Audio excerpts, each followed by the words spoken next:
नमस्कार, आप सबका हमारे YouTube चैनल में स्वागत है। आज हम लेकर आए हैं आपके लिए रेलवे ग्रुप डी 2022-23 के 15 सितंबर फर्स्ट शिफ्ट का पेपर। ठीक है, इस शिफ्ट में देखिए पहले शिफ्ट में क्या क्वेश्चन आया था। चलिए शुरू करते हैं हम लोग। पहला सवाल लेते हैं। इस सवाल में दिया है cos square 12 degree plus cos square 23 बटा में 2 sin स्क्वायर 78 और प्लस 2 sin स्क्वायर 67। आपको सिर्फ इतना सा ध्यान देना है इस क्वेश्चन में कि अगर आप sin 78 को बदलेंगे cos में तो एक्चुअली यहाँ पे cos 12 ही हो जाएगा, ऊपर जो वैल्यू है सेम। और ये अगर sin 67 को बदलेंगे तो यही हो जाएगा cos। 90 में से घटा दीजिएगा, कितना आ जाएगा 23। 90 में से माइनस कर दीजिएगा, सेम आ जाएगा। और 2 खाली कॉमन ले लीजिएगा, बस सेम वैल्यू आ जाएगा। बाकी सेम वैल्यू ऊपर से क्या हो जाएगा, कट जाएगा, ऊपर 1 और नीचे 2, आंसर हो जाएगा 1/2। यानी सिर्फ आपको कॉमन भर लेना है और आराम से क्वेश्चन कट जाएगा। ठीक है, क्वेश्चन में कोई दिक्कत नहीं आएगा। चलिए अगले सवाल की ओर हम बढ़ते हैं। क्वेश्चन नंबर 2 में देखते हैं क्या है। क्वेश्चन नंबर 2 में दिया है कि 4 साल पहले, ध्यान दीजिएगा लिखा है 4 साल पहले राजेश की आयु नरेश की आयु का 3 गुना है। राजेश की जो आयु है वो नरेश से कितना गुना है, 3 गुना। ऐसे फिर कहा जा रहा है 4 साल बाद नरेश की आयु की तत्कालीन आयु की दोगुनी होगी, यानी 1 होगा तो ये 2 हो जाएंगे। और ध्यान देना है कि 4 साल पहले, यहाँ देख रहे हैं 4 साल पहले, और यहाँ कह रहे हैं 4 साल बाद, यानी कुल मिलाकर 8 साल का गैप हो गया। बस ध्यान ये दीजिएगा कि 8 साल। हम लोग क्रॉस प्रोडक्ट लगा रहे हैं, आराम से इसमें बन जाएगा सवाल। 3 एकम 3, 2 एकम 2, अंतर कितने का आएगा, 1 का। 8 का दुगना 8 का 1 गुना 8। और आपसे जिसका आयु पूछा है, देखिए ध्यान से, किसका पूछा है, राजेश का। तो राजेश में रख दीजिए 3 यूनिट का मान। 8 तरीके कितना हो जाएगा, 24 साल। लेकिन ध्यान ये दीजिएगा ये 24 साल कब का है, राजेश का 4 साल पहले का है। तो 4 साल पहले अगर 24, तो अभी कितने के हो जाएंगे, 28। 4 साल जोड़ दीजिएगा। चलिए आगे के सवालों की ओर बढ़ते हैं हम। क्वेश्चन नंबर नेक्स्ट की ओर चलते हैं। देखिए इस सवाल में समीकरण दिया है और आपसे इसके मूलों के बारे में पूछा गया है। ऐसे सवालों में सिर्फ आपको डिस्क्रिमिनेंट देखना है बस। तो डी बराबर होता है बी स्क्वायर, एक्स का कॉफिशिएंट, इसका स्क्वायर करिए। 4 चौक 16 3 48, बी स्क्वायर माइनस 4 इंटू ए एक्स स्क्वायर का कॉफिशिएंट इंटू सी 4। तो 4 चौक 16 3 48 में से 48 कट गया, कितना हो जाएगा, 0। और अगर डिस्क्रिमिनेंट 0 हो गया तो जो रूट्स होते हैं उनका जो नेचर होगा वो रियल एंड इक्वल होगा, वो रियल एंड इक्वल होगा, रियल एंड इक्वल होगा, यानी वास्तविक भी होगा और समान भी होगा, रियल एंड इक्वल होगा। इस सवाल को देखिए, इसमें भी सेम प्रोसेस वही, डिस्क्रिमिनेंट देख लीजिए। डिस्क्रिमिनेंट मतलब बी स्क्वायर 7 का स्क्वायर माइनस 4 इंटू ए इंटू सी माइनस 60, साइन के साथ लीजिएगा सब। तो ये वैल्यू जोड़ने पे क्या आएगा, 0 से बड़ा आएगा। देखिए माइनस माइनस है तो प्लस हो जाएगा, तो डी से बड़ा वैल्यू आएगा, डी का वैल्यू 0 से बड़ा होगा। और 0 से अगर बड़ा होगा तो असमान होगा, वास्तविक तो होगा ही होगा बट असमान होगा। अगर 0 के बराबर हो जाता तो समान हो जाता, इक्वल हो जाता। चलिए इस सवाल को देखिए, अगले सवाल को बाबू। इस सवाल में दिया है कि कॉन्ग्रुएंसी टेस्ट किया जा रहा है, बस कि कॉन्ग्रुएंसी में नाम लिखने आपको आता है कि देखिए ट्रायंगल क्यू आर एस, तो पहले क्यू बाद में आर बाद में एस। तो जब आपसे कॉन्ग्रुएंसी पूछा जाएगा तो बगल में जो दिया देखिए इक्वल इक्वल दिया है साइन, तो अब पहले क्यू इधर से बाद में पी और तब टी, तो बस जो क्यूपीटी होगा वो मार दीजिए। जिस हिसाब से इधर से लिए हैं उस हिसाब से इस तरफ से अगर नाम ले लीजिएगा तो सही बनता है। चलिए अगले सवाल की ओर आप देखिए। इस सवाल में क्या करना है, देखिए इसमें दिया है कि इतना इतना इतना इतना अगर अनुपात में है तो y का मान क्या होगा। ऐसे सवालों में सबसे बेस्ट अप्रोच है कि बाहरी का गुणनफल बराबर भीतरी का गुणनफल। 6 से खाली काट दीजिए, 18 तिया कितना हो जाएगा, 54। ऐसे इस तरह से हो जाएगा। एक लड़का अपने घर से 3 किलोमीटर प्रति घंटे की चाल से विद्यालय जाता है। देख रहे हैं, विद्यालय जाता है और फिर विद्यालय से 5 किलोमीटर प्रति घंटे की चाल से लौटता है। तो विद्यालय जाने और वापस आने में कुल 4 घंटे लगते हैं। घर से विद्यालय की दूरी, घर से विद्यालय की दूरी कितनी है। तो अगर आप ऐसे सोच के बनाते हैं कि डी दूरी होगा, गया कैसे है तो 3 से, डी दूरी है, आया कैसे है तो 5 से, ओवरऑल कितना घंटा लगा, 4। तो इससे बढ़िया है कि आप डायरेक्ट लगाया कीजिए। जब भी इस तरह का स्ट्रक्चर आपके दिमाग में जा रहा हो आप डायरेक्टली लिखे डी बराबर टी इंटू, इसी का शॉर्ट फॉर्म है, बस इसी का शॉर्ट फॉर्म इस्तेमाल कीजिए। डी बराबर क्या होगा, टी, टी मतलब 4 घंटा, यहाँ लिख लीजिए टी इंटू, और S1 इंटू S2 तो 5 तिया 15 और नीचे 5 3 8, 4 दूनी 8, 15 को 2 से भाग दीजिएगा कितना हो जाएगा, 7.5। 15 को 2 से भाग दीजिएगा कितना हो जाएगा, 7.5। इस सवाल को देखिए, इस सवाल में क्या है देखिए, लिखा है क्रिकेट क्लब ने 2100 में 12 बल्ले और 18 गेंदें खरीदी। कुछ दिनों के बाद उसी प्रकार के 8 बल्ले और 22 गेंदों को समान दरों के हिसाब से खरीदा गया, जिनका मूल्य कितना हो गया, 1900। देखिए ऐसे सवालों को आप कन्वेंशनल तरीके से बनाते होंगे, एकदम जाहिर सी बात है, सभी लोग ऐसे करते हैं।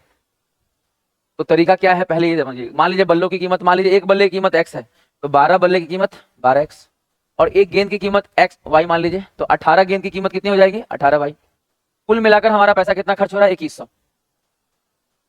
इसके बाद कहा जा रहा है कि अगर हम 8 बल्ले खरीदें 8x, और अगर हम गेंद कितने खरीदें, 22 गेंद खरीदें 22, तो जो हमारा खर्च पड़ रहा है वो कितना पड़ रहा है, 1900।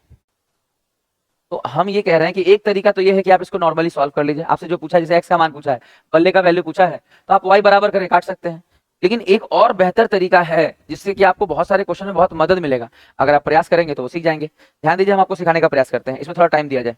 देखिए, अगर सबसे पहले तो काटिए, जो कट सकता है काट दीजिए। जैसे मान लीजिए हम काट रहे हैं 6 दूनी 12, 6 3 18, 6 5 30। मान लीजिए जो कट रहा है हम काट दिए। और कुछ कट रहा है नीचे में, देखिए अगर नीचे में कुछ कट रहा है तो काटा जाए। 2 चौके 8, 2 11 22, 2 9 18, 2 5 10, 950। राइट।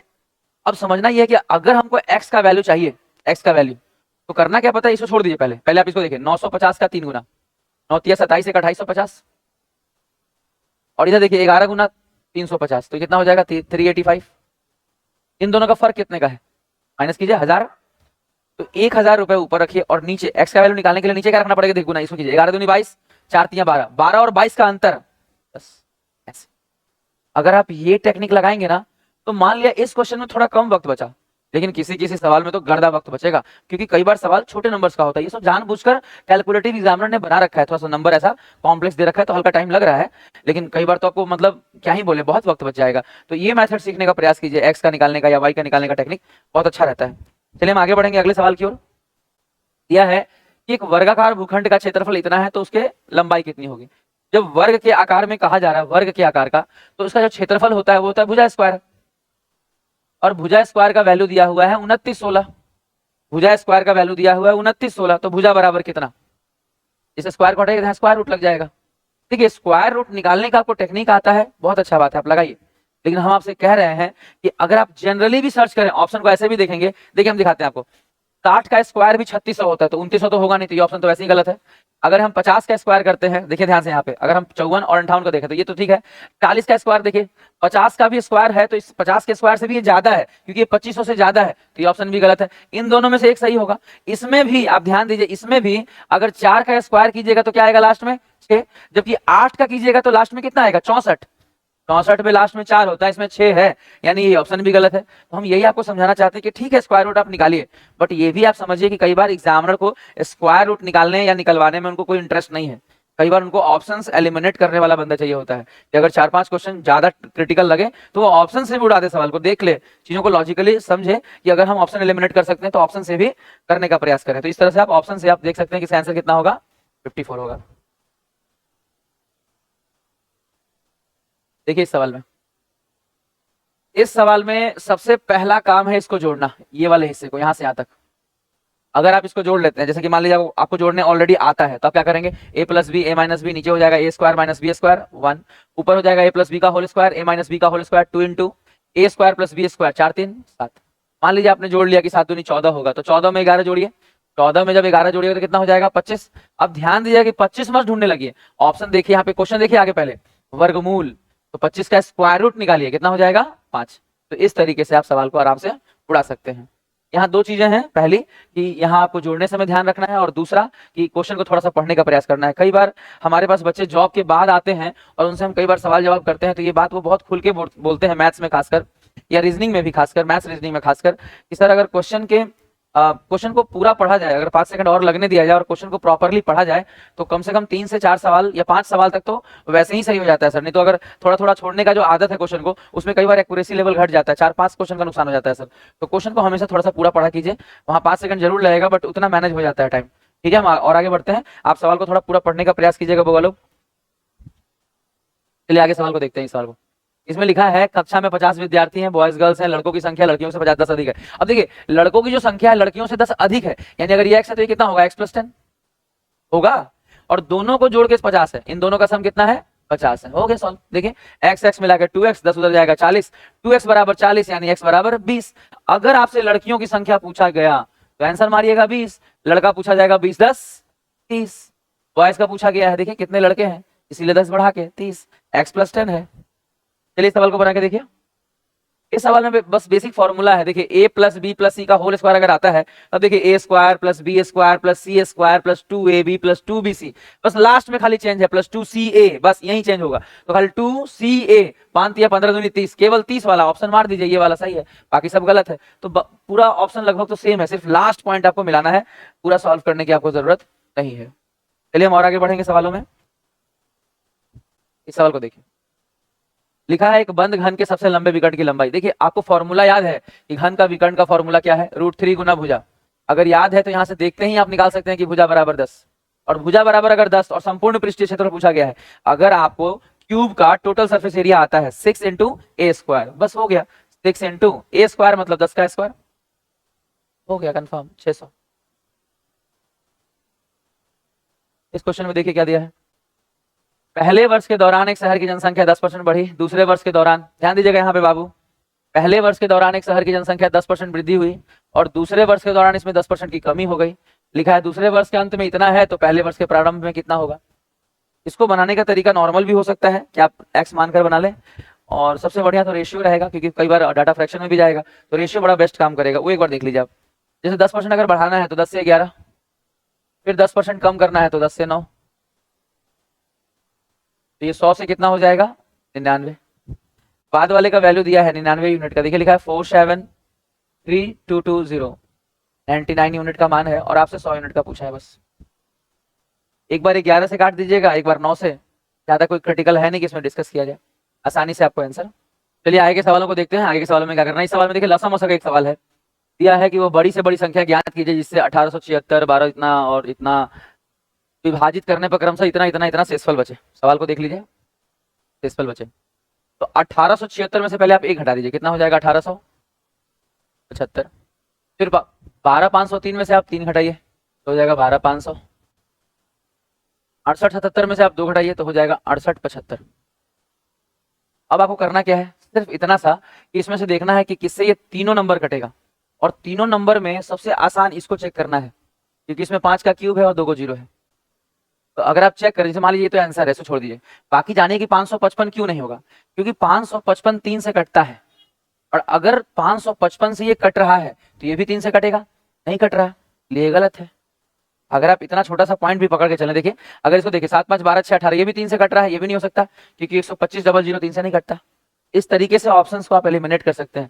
इसमें भी आप चाहे तो कर सकते हैं, इसको भी देखिए 5 से काटिए, इसको 5 एकम 5, 5 तिया 15, 5 एकम 5 31, 5 गुना 131, तो 131 से क्या ये कटेगा, कभी नहीं कटेगा। इसमें 131 है ही नहीं, तो ये भी गलत है। तो इस तरह केवल और केवल कौन सा ऑप्शन सही है, 625, इसी से ये तीनों पूरा पूरा कटेगा। ठीक है, चलिए आगे के सवालों को देखिए।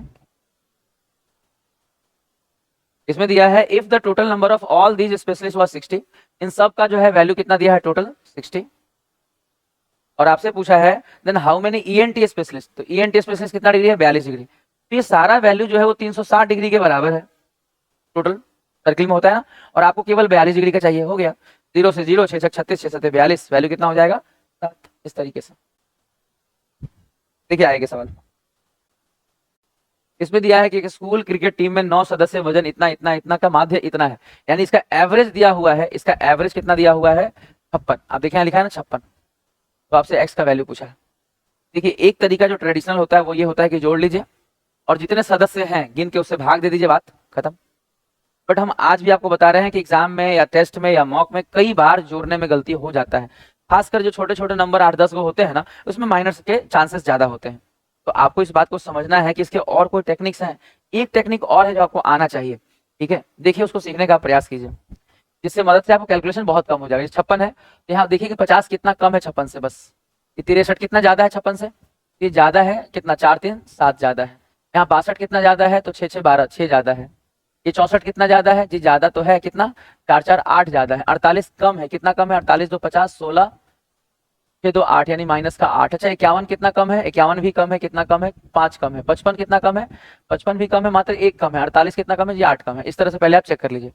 इसको आप बोल सकते हैं कि ये डेविएशन चेक किया गया, हाँ डेविएशन ही है, बट यहाँ लगाया जा सकता है। बहुत लंबे सवालों में लगाना लगभग बहुत सारी दिक्कतें आती हैं, बहुत सारे कैलकुलेटिव सवालों में, लेकिन इस तरह के सवालों के लिए ही ये बना हुआ है। एक तरह समझा जाए कि ये जो डेविएशन एक्स निकालने वाला टेक्निक है, यहाँ पे इस टेक्निक वाले में बड़ा अच्छा लगता है। अच्छा देखिए अब क्या करेंगे, देखिएगा -6 + 6 कट गया, -8 + 8 कट गया। अब सॉल्व कीजिए, देखिए यहाँ पे +7 और ये देखिए कितना है 8 1 9 5 14, तो -14 और +7 कितना हो गया -7।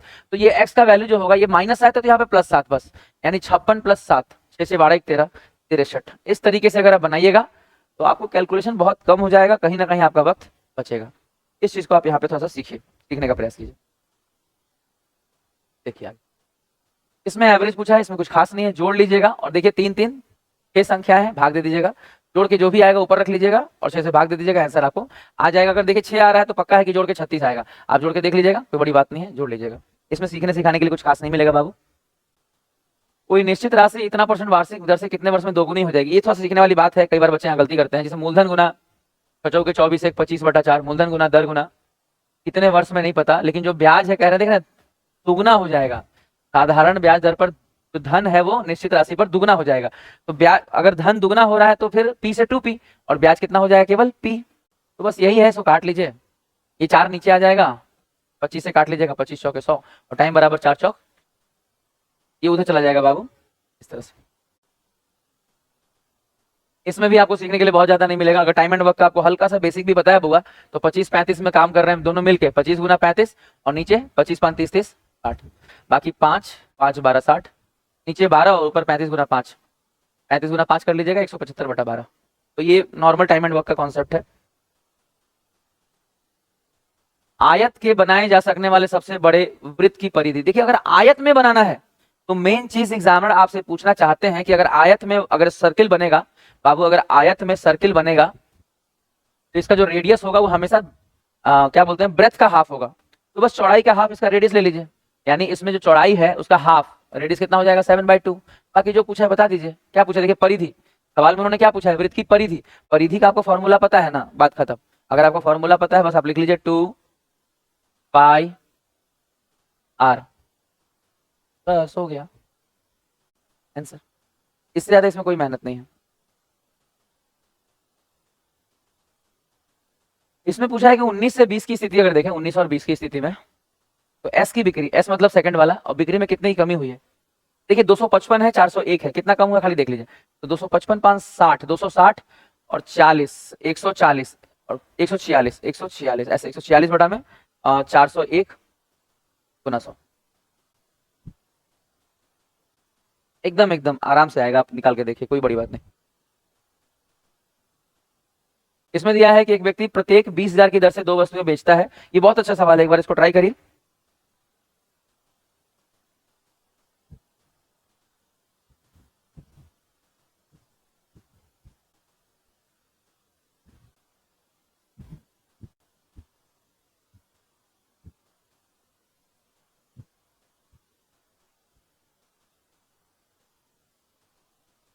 देखिए सवाल में दिया है कि एक व्यक्ति प्रत्येक 20,000 की दर से 2 वस्तुएं क्या करता है, बेचता है। उसे एक वस्तु पे 15% का लाभ, दूसरी वस्तु पे 15% की हानि होती है। तो इस लेन देन में उसका कुल लाभ या हानि ज्ञात करिए। बहुत अच्छा सवाल है। सबसे पहले आपको पता होना चाहिए कि 2 सामान अगर बेचा 20,000 प्रत्येक में, अगर 20,000 रुपए की दर से 2 वस्तुएं बेचा है प्रत्येक 20,000, तो ओवरऑल जो इसका सेलिंग प्राइस है वो कितना होगा, 20 40,000। और अगर एक पे 15% का लाभ हुआ और दूसरे पे 15% का हानि, तो 15% का लाभ और 15% की हानि, तो यहाँ पे एक्चुअली में हमेशा क्या होगा, लॉस होगा। और कितने का, 15 का स्क्वायर 225 बटा में 100, यानी 2.25% का लॉस हुआ। तो आपसे पूछा गया है पूरे लेन देन में लाभ या हानि, यानी 6.25% का वैल्यू। तो सबसे पहला काम आपका होगा कि अगर 40,000 में बेचा है, विक्रयमूल्य है, और 2.25% का लॉस हुआ है, तो बेचा कितने में होगा, 98 नहीं 97.75 में, और चाहिए क्या, 2.25। बस काम खत्म। आप इसको सॉल्व करिएगा, आराम से लग जाएगा। एक बात और, कई बार आपको सॉल्व करने में भी दिक्कत ये आता है, जैसे मान लीजिए अगर हानि पूछा गया, देखिए सबसे पहले क्या हो रहा है, इसमें हानि हो रहा है, लॉस हो रहा है कंफर्म। फॉर्मूला होता है बाबू n²/100%, हमेशा लॉस होगा। अगर सेम लाभ या हानि परसेंट अगर सेम रहेगा तो हमेशा लॉस होगा। ठीक है, अगर लॉस ही मारना है तो सबसे पहले तरीका सीखिए कि जो लाभ वाला सेक्शन है उसको काट दीजिए। अब इसके बाद अगर आप इसको ऑप्शन क्लिक कर रहे हैं, पहले देखिए काट रहे हैं, थोड़ा सा पॉइंट हटा लिए, 25 से काटे, 25 से काट रहे हैं, 25 3 75, 5 80, 17 3 20, 2 22, 225, 25 9 225, 2 25, 25 से कम 25, देखिए इतना हो गया। अब एक नहीं कट रहा। अब 9 से इसको गुना जब करिएगा तो 9 चौक कितना हो जाएगा, 36 और 4 को 0 और बटे में आएगा 391। अब आपको यहाँ सीखना है कि क्या हम पूरा पूरी भाग देके मारेंगे, नहीं, यहाँ क्या लिखा है देखिए, निकटतम पूर्णांक। तो निकटतम पूर्णांक है तो क्या हम लोग सॉल्व नहीं करना पड़ेगा, नहीं, यहाँ पे सॉल्व नहीं करना पड़ेगा, जानबूझ के ऑप्शन ऐसा दिया हुआ है। देखिए यहाँ पे ध्यान से, अगर हम 391 से इसको भाग देंगे, पहली बार ही भाग देंगे, तो क्या ये एक बार लगेगा, आप बताइए पहले, एक बार भी नहीं लगेगा। तो जब एक बार नहीं लगेगा तो कंफर्म है ये वाला आंसर नहीं होगा, कंफर्म है यही वाला आंसर होगा। यानी हानि तो होगा लेकिन शुरुआत में एक नहीं होगा, एक के अलावा कुछ भी हो सकता है। क्लियर है, ऐसे बनाना है, तभी तो आप अपना वक्त बचा पाइएगा। चलिए बहुत लेक्चर दे दिए और आगे बढ़ते हैं हम लोग। इतना इतना इतना का मौसा, मौसा निकालना है भैया। मौसा आप अपने तरीके से निकाल सकते हैं, जो भी टेक्निक आप जानते हैं। बाकी अगर मेरे से बोलिएगा तो मैं यही कहूंगा कि ऑप्शन को प्रेफर करा कीजिए हमेशा। मान लीजिए अगर आपको हाईएस्ट कॉमन फैक्टर निकालना है तो सबसे पहले सबसे बड़ा वाला लीजिए 200। क्या 200 से ही कटेगा? आप देख सकते हैं साफ साफ नहीं कटेगा। 200 से कभी 450 कटेगा? तो ये ऑप्शन गलत है। 200 के बाद कौन सा बड़ा है? 150। 150 से कटेगा? हाँ 150 से कटेगा, हाँ 150 से कटेगा, तो मार दीजिए, बात खत्म। एचसीएफ का मतलब क्या है? हाईएस्ट हो और सबको काट सके। सबको काट दिया, बात खत्म। एचसीएफ ऐसे ही होता है। एक देखिए लिखा है 1000 रुपए अंकित मूल्य है भैया, 1000 रुपए मार्क प्राइस। और डिस्काउंट देखिए जरा भाई, यहाँ पे देख रहे हैं त्योहार हो रहा है, त्योहार। त्योहार, होली, दिवाली, दशहरा, दुनिया भर के त्योहार है, समझ रहे हैं? तो त्योहारों में शॉपिंग थोड़ी ज्यादा होती है।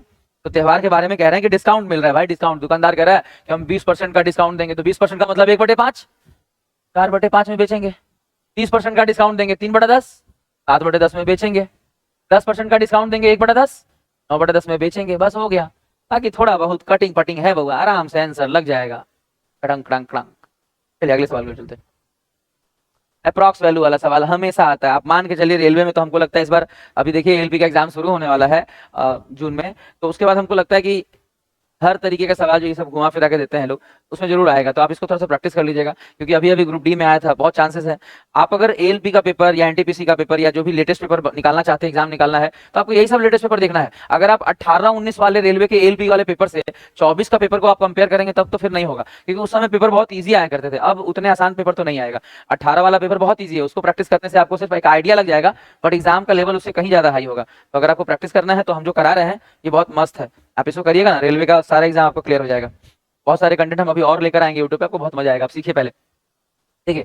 इसमें करना क्या है, सबसे पहले डिवाइड है। तो यहाँ 3 है, ये 27 है, तो पक्का है कि 9 आएगा। और ये 15 है, तो 15 9 135। अच्छा 135 में से क्या घटेगा? देखिए यहाँ 12 है और ये 35 है, तो 12 और 35 तो नहीं होगा। 35 पहले घटा दीजिए, 36। ये माइनस में 36 है और ये प्लस में 12 है, तो माइनस में कितना घटाना पड़ेगा? 36 12 का अंतर कितना होगा? 24। बस बस बस बस बस बस। आज का आखिरी सवाल ये देखिए। इस सवाल में आपको क्या सीखने को मिल सकता है, या मैं आपको क्या सिखाऊं जिससे कि आपका सवाल बनाने का जो एक्सपीरियंस है वो अच्छा हो जाए? देखिए इस सवाल में सबसे पहले आपको समझना होगा कि आपको रेकरिंग आना चाहिए बार। अगर आपको रेकरिंग आता है तो ही आप समझ पाएंगे कि जब ये सेम वैल्यू है रेकरिंग के बाद, देख रहे हैं 467 467, तो माइनस हो जाएगा। सिर्फ 9 में से 2 जाएगा, क्या बचेगा? 7। डन। और अगर हम 4 जोड़ेंगे तो 7 4 कितना हो जाएगा? 11। ये हो जाएगा 11, और ये वैल्यू होता है 467। जिसपे बार नहीं है वो माइनस होगा, -46। एक संख्या पे बार है 9 और 2 पे नहीं है 0। बस इतनी सी बात है बउआ, इतनी सी बात। अगर हम ऑप्शंस देखें तो ये तो कभी हो नहीं सकता नीचे 900 आएगा, ये नहीं हो सकता नीचे 900 आएगा, इन दोनों में से कोई एक होगा। अच्छा इसमें भी हम लोग को सॉल्व करना पड़ेगा, जानबूझ के नियरेस्ट लगा रखा है। देखिए अब 7 में से 6 गया 1, और 6 में से 4 गया तो 421। 11 से गुना कीजिए भैया, 999। तो 900 और 11 नवा 99, 999 नहीं 99, 11 नवा 99 और 100। अब इसको जोड़ना भी पड़ेगा, तो ऊपर हो जाएगा 1 2 9 4 13, 9 1 10, 10 321 बता 900। तो लगभग हम लोग को यहाँ सॉल्व करना पड़ा है, लेकिन जहां तक बच पाया है हमने आपको बताया है कि कहां तक आप अपना वक्त बचा सकते हैं। बाकी थोड़ा बहुत करना पड़ेगा इसको, ठीक है? तो सारे ही सवालों को हमने अपना बेस्ट अप्रोच आपको सिखाया है। प्रयास कीजिए कि इससे कुछ ना कुछ आपको सीखने को मिले और एग्जाम में इसका इस्तेमाल करके आप 2 नंबर ज्यादा ला सकें, अपने एग्जाम में सेलेक्ट होने की पॉसिबिलिटी को आप बढ़ा सकें। आज के लिए इतना ही। Good bye all of you.